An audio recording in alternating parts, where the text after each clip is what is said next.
Alright, I don't know if you guys have noticed recently, but there's been a pretty distinct lack of a certain archetype in HSR. At one point in the game's lifespan, this role was not only extremely prominent, but also very important too for pretty much every team comp in the game. But as time has gone on, I almost feel like this role has been diluted to the point that whether or not it actually still exists anymore is something that feels questionable at best and, well, true at worst. So let's break down the roles a little bit and see if I can lead you down the line of thinking that I had about this. First and foremost, let's start with the DPS. There's a few different types of DPS, like you've got your main or your hypercarry DPS like you would see in something like a Blade comp, for example. You've also got dual DPS units that you might see in a comp like the Premium Remembrance team with Evernight and Castorise. And you've got sub DPS, which you mostly see in stuff like Follow-Up, or you've got Hunt March or even Ashvale that work very well with Fei Zhao. There's also the quote-unquote niche DPS like Firefly or Rappa that only work in break team compositions, though really you could just consider them main DPS too. So all in all, I would say that DPS characters are doing more than fine overall, and there is plenty of variety in who you decide to play and the different niches that they individually fill. Traditionally, the two main roles that are left over here after talking about DPS would be your sustains as well as your supports. Personally, I feel that sustains have changed some, but not enough to be considered a diluted role, as all in all they still do the job of keeping the team alive, regardless of whatever else they might do. And realistically, I don't really see that ever changing. I mean, sure, you can run sustainless team compositions and some teams actually prefer that, but I wouldn't say that takes away from what the sustains are actually doing in the teams that they're played in. But here's where I feel it gets kind of interesting now that DPS and sustains are out of the way, because that leaves just one role left that I feel hasn't really been able to keep its own identity as the game has gone on, and that's the supports. In fact, I would say that calling them supports doesn't really do them justice at all anymore, and instead, I think they generally fit the role of a sub DPS a lot better. So today, what I wanted to do was talk about what I've seen happen with supports to make this happen over the past couple of years, and then also explore why I feel they've changed. So let's get started. If you look back to the start of the game with the supports we had back then, I feel they encapsulated what supports are traditionally meant to do in pretty much every game, ever. Like, their job is to help the team in some way, usually through offering some kind of boost to the team's damage, though the way that happens varies from character to character. So what I want to do first is go back and take a look at what those characters were doing. Back in 1.x, we had Bronya, who was an action advancer and a damage buffer. We also had Pella as a defense shredder, Tingyun, who brought energy gain to the team, and even if you wanted to go beyond the launch, we also had Silverwolf, who was released as a Pella side grade in 1.1.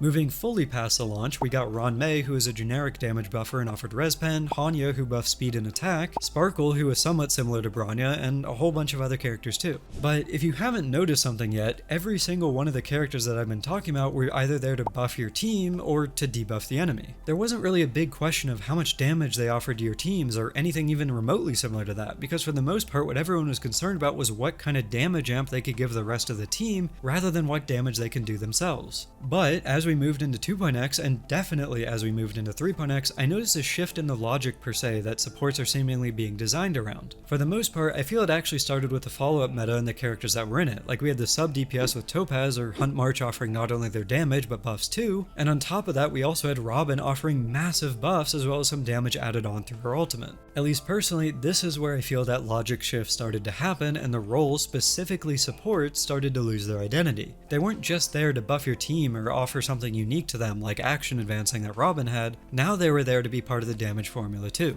And I mean, sure, you could say that it started slowly. Like, let's be real here, Robin didn't add a crazy amount of damage, but at least for the time it was absolutely useful when paired with fast attackers and other characters that wouldn't do much damage otherwise, like Aventurine for example. More importantly though, starting slowly and offering just a little bit of damage at the time doesn't mean it stayed slow, particularly as we move closer to and then into 3.x and beyond. Like, there are more than a few examples at this point where supports aren't just there to be supports anymore or offer debuffs or anything like that, because they're now there to deal damage too, and honestly, they do a lot more than they realistically should be doing as supports. Like, here's some examples. In the physical element, you've got Robin, like I just talked about, who gives large attack buffs and action advancing, but also small ticks of damage. But also more recently, there's Yao Guang, who offers an elation buff, Respen, a damage amp, small damage ticks just like Robin, but also quite a respectable amount of damage through her elation skill through the Aha instance. For Fire, you've got Fugue, at least in AoE content, but even if you want to discount her, you've got Dahlia, who does a decent amount of damage in break teams despite being the only thing that actually allows break to be functional nowadays. For Ice, you've got the RMC, who recently got a buff to deal more damage at the end of 3.x on top of the true damage they offer, and also Cyrene, who's honestly just a monster in her own right. Quantum has Cypher with a massive damage amp just for existing on top of the damage she deals, but there's also the buff Silverwolf who can actually deal okay damage now at E0 alongside her debuffs, and especially Tribby who offers frequent follow-ups and Respen too. I mean, for Imaginary, you could even argue that the HMC fits that kind of slot as well, at least for their time, because they were a decent factor in the old Super Break team's damage. All of these characters weren't designed to just be the generic buffers and debuffers that we saw early on in the game's lifespan, and sure, we have seen a couple of those released regardless, like Sunday as well as Ceredra and the buff Sparkle, but let's be real here, 3 characters compared to the long list I gave earlier isn't really even comparable. Really, like I mentioned earlier, supports nowadays aren't really even being worth called supports anymore, because at least in my opinion, they are much more similar to sub DPS, and this is where I feel the role dilution is happening, and why I think that supports as a whole are losing their identity. Like when every role on the team is contributing directly to damage themselves on top of everything else they offer, then at least personally, I feel that you're not really running a team per se, and more so you're just running a bunch of unique damage dealers that all happen to work well together. There's not really a whole lot of nuance anymore when you're putting a team together, at least in my opinion. Like sure, the quote-unquote support characters do still offer buffs and debuffs, and sure, they don't deal as much damage as the actual main DPS do, but they're contributing more than any support did in the past, which pushes them more towards that sub DPS role, at least in my eyes. With that said, the crazy thing though is that it's not just the fact that supports are now dealing damage that makes their role feel diluted compared to how it used to be. Like, it's gotten to the point where if you really wanted to, you can even question why some of the actual DPS do what they do. Like, is there a reason that Castorise needs to have Respen when her Dragon is active? Is there a reason that the Herda offers a huge amount of crit damage to the team? Is there a reason that Evernight needs to do as much damage as she does despite being one of the better Memospray supports the game has? I mean, really, the support role as a whole just isn't the same as it used to be, because now it feels like everyone in the team has to offer something more than just the basics to be relevant nowadays. The DPS in the team offer buffs, the sub DPS offer buffs, the supports are dealing damage, the healers are sometimes dealing more damage than the rest of the team. Like, it has definitely gotten really crazy at this point, and at least personally, I don't really know if I like it, because the more the roles get diluted between each other, the less variance there actually is in the gameplay. So at this point, we've gone into how things have changed, but I think what's also important is why is all this happening? At least personally, this is where I feel like it gets a little bit interesting, because there's a lot of reasons, at least in my eyes. At its most basic level, we can actually bring up the age-old problem of HP inflation again. Oh, brother, this guy stinks! I don't want to go super hard into this because it's something that has been beaten to death over the years that the game has been out, but it is still very much a problem, especially now that we're in 4.x and seeing the usual new version HP spike. Like I mentioned just a bit ago, every character in Elation teams are going to have an Elation skill and therefore most likely deal damage. So seeing the HP spike isn't really surprising, but it is definitely a bit sad considering it honestly felt like things are getting a bit more balanced between the different damage types by the end of 3.x, especially with the resurgence of Super Break. Apart from the HP inflation, I do think it's worth mentioning the other age-old problem here, in that every game mode that we have also has a timer. I mean, you've got MOC with the cycle count, Pure Fiction with the point system, Apocalyptic Shadow that has action value, Anomaly Arbitration that also has a cycle limit, and I mean hell, even Currency Wars has a cycle limit too. No matter what game mode you're playing, each and every one of them is a race against the clock to get a certain amount of points or defeat a certain amount of enemies or whatever else, all before that clock runs out. And to put it bluntly, if you're given the choice between two characters where one only buffs one unit, for example like Sunday, and another one buffs the entire team while also dealing damage, for example like Yao Guang, it is pretty easy to see why most people are going to go with the characters that are similar to Yao Guang nowadays. Like, when everything is a race against the clock, then if someone on the team isn't contributing as much as the rest of them are, then quite frankly, that's just not good enough anymore. So basically what I'm saying is that characters just doing the basic stuff like only dealing damage or only buffing the team isn't enough to have a place in teams anymore, because if they're not doing multiple things all at once, then they're going to most likely be the first thing to be replaced on teams as better options release. So as an example here, Sunday arguably got power crept literally one version after he released with the RMC, but even if you don't consider the RMC to be direct power creep, it is definitely undeniable that they were extremely strong competition and therefore made Sunday's value as a character focused solely on buffing much lesser than it would have been otherwise. Even more so after the RMC got buffed at the end of Amphorius and they got their special enhanced basic attack so they could actually, deal decent damage. While characters like Sunday undoubtedly do still have a place in the game, and it definitely doesn't hurt to have him on your account by any means, he is an example of how things have simply changed over time to where a character like him that's a more traditional buffer can definitely get filtered out. Apart from all that though, like the HP inflation and the timer, there is also a kind of dual issue related to how the gameplay itself has changed over time. Like, pretty much every modern team nowadays have a gimmick to go along with them. Break has a unique damage type, Remembrance characters have member sprites, and Elation characters have their Aha instance. In all those cases though, if a character doesn't directly interact with the gimmick, then similar to Sunday, they are most likely going to be the first things filtered out of the team. And a perfect example of this is the Premium Remembrance team. While Tribby is still an insane character and has value on most accounts in the game, in that Premium team, she was replaced partially because she doesn't have a memo sprite that offered more than what Tribby herself offers in her base kit, but also the fact that Cyrene is kind of the end-all be-all for Remembrance teams and therefore offers more overall than Tribby does for those teams. So basically what I'm saying here is that characters that don't interact with the new gimmicks will inherently have less value than characters that do, and therefore if we're looking at how supports work nowadays, they are essentially forced to do more than just be a buffer. Like, you physically cannot have an Elation character that doesn't also have an Elation skill. You cannot have a Remembrance character that doesn't have a Memo Sprite. You cannot have a Break character that doesn't deal break damage. And with all that in mind, it all starts to come together, right? Like, it makes sense as to why characters can't simply just be a support anymore, because the entire scope of character and team design in the game has completely moved beyond the point where something like a traditional buffer that doesn't offer anything else other than, a buff is actually viable in the game.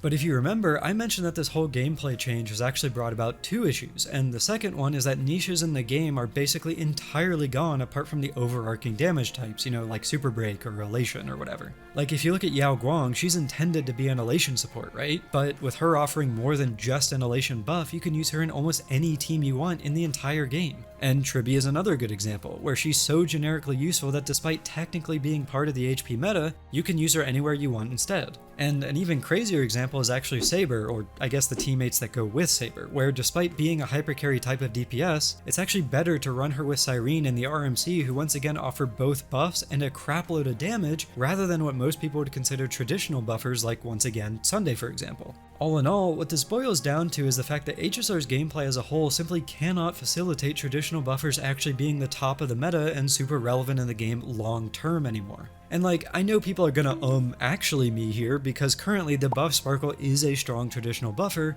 but let's be real for a moment here, full 100% honesty. We all know that she's gonna be replaced in Elation teams the second that the full team is available, whether that's when the EMC releases or some other character to replace her. So while yeah, she is a great character for now, it does put her in the exact same scenario that Tribby was in that I just mentioned earlier, where Tribby got replaced right when the premium characters for the Remembrance Battleship came into the game, and therefore she doesn't really have a place in those teams anymore. I absolutely see that happening for Sparkle too, and therefore again, while she is good now, she will be replaced. So all in all, is this a good thing? Right, is every different character on the team being part of the overall damage that the team actually provides, actually a good thing? In some sense, you could honestly say yes. I mean, when you look at a character like Ron Mei, for example, who pretty much just uses her skill, uses her ult when you have it, and that's literally it, I mean, yeah, it's pretty hard to say that that's actually fun gameplay. Comparatively, you can look at Yao Guang, who plays relatively similar to Ron Mei until you look at the fact that she's got an Elation skill for more gameplay nuance, not to mention she can self-trigger a hot instance via her ultimate, which is crazy in its own right. So, I mean, sure, the gameplay on a moment-to-moment basis can be considered more fun when your supports are actually contributing to the fight beyond just using their skill and not much else, which is undoubtedly a good thing. I mean, what's wrong with more fun, right? But as this gameplay changes happen, and now that supports are essentially all just sub DPS instead, what I can't say is a good thing, and what's also not fun, is that it feels like a good chunk of the nuance that the game has isn't really in the game at all anymore. You play character 1 and they deal damage, then you go to character 2 and sure, they might buff a little bit, but they also deal damage. Then you go to character 3 and you've got someone who once again is dealing damage, and finally you've got your sustained, who, let's be real here with how busted they are nowadays, they're going to be doing a huge chunk of the damage too.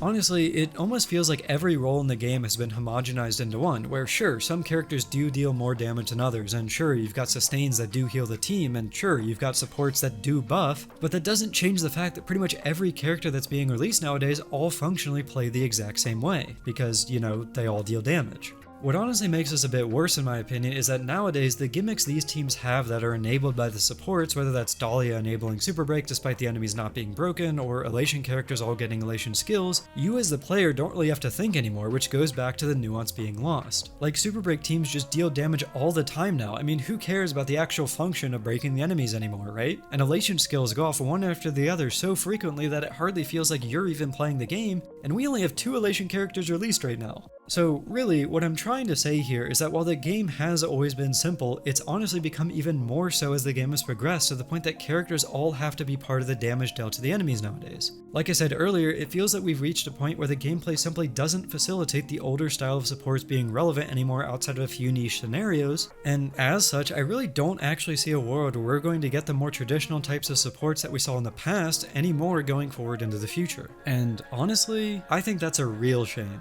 I've always been a fan of RPGs where everyone that's on your team feels like they actually have a distinct role compared to the rest of the roster. Like, you've got your physical DPS, you've got your magic characters, you've got your tankers, you've got your debuffers, you've got your buffers, and everything else, and they all play very, very different from each other. With HSR though, while I do feel like this was the case in the past, I just don't think that that gameplay formula is one that this game is following anymore. Now, don't get me wrong here, I am not saying that the newer types of damage and the gimmicks that come along with them are unfun. I actually enjoy seeing Cyrene's damage ult go off and do a ton of damage. I enjoy seeing break characters being able to actually function again. Despite the brain rot, I even enjoy seeing elation skills go off, and I think Yao Guang's is one of my favorite looking skills in the entire game. Like, these new gameplay systems are undoubtedly fun, or at the very least they're cool. But my whole point with this entire video is that while the gameplay is still fun, it's fun for entirely different reasons than what was initially sold to players with it, you know, being a more strategic and turn-based game. The level of strategy that this game had when the game launched is something that I feel is almost completely gone, to the point that I would argue that HSR is more of an action game at this point rather than a turn-based game. And while there's absolutely nothing wrong with the gameplay evolving and changing over time, I do think it's a bit of a shame that everything has become so homogenized that from one character to another, the gameplay isn't all that different anymore. And again, like I said earlier in this video, while I realize that this basically had to happen at some point with how the game has been developed, whether that's because of HP inflation, the timer, or whatever else, it is still a little bit of a shame regardless. At this point, while I do see us getting the generic supports or the more traditional supports sometimes, I do think the trend of releasing them very, very infrequently is going to continue, especially so as we're now entering the Elation meta, where once again everyone has an Elation skill. We'll just have to see though, and only time will tell.